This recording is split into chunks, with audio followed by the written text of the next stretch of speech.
एक बड़ी खबर, इजराइल ने एक ऐसी हरकत की है जिससे भारत नाराज हो गया है। इजराइल ने यूएन पीसकीपिंग फोर्स के पोस्ट पर हमला किया है, जहां 600 भारतीय जवान भी तैनात है। दक्षिणी लेबनान के इलाके में यूएन पीसकीपिंग फोर्स है। उसकी कई पोस्टों को इजराइल निशाना बना रहा है।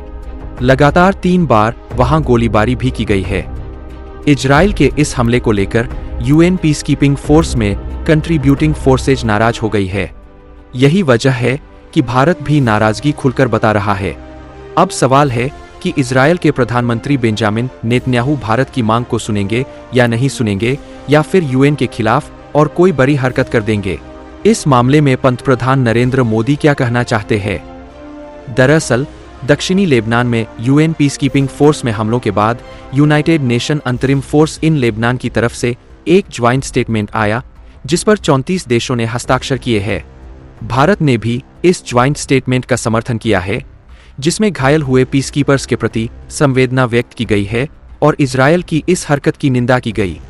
बयान में पोलैंड ने शुरुआत में भारत का नाम मेंशन नहीं किया था, फिर भारत का भी नाम सामने आया। भारत ने भी कहा, क्योंकि हम उन पीसकीपर्स में बड़ी फोर्स कंट्रीब्यूटर है और भारत भी 34 देश के साझे बयान से सहमति रखता है और मांग करता है कि पीसकीपर्स की सुरक्षा व्यवस्था सुनिश्चित की जानी चाहिए। भारत ने कहा कि यूएनएससी के रेजोल्यूशन के तहत कदम उठाए जाने चाहिए।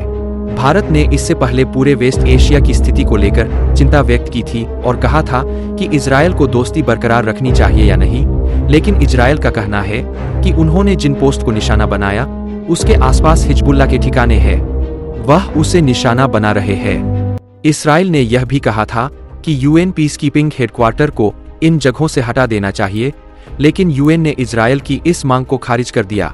वहीं भारत जिस तरह से इजरायल के खिलाफ खुलकर खड़ा दिख रहा है, उससे एक बात तो साफ है कि इजरायल के ऊपर वैश्विक दबाव बनता चला जाएगा। ब्यूरो रिपोर्ट, जम न्यूज इंडिया।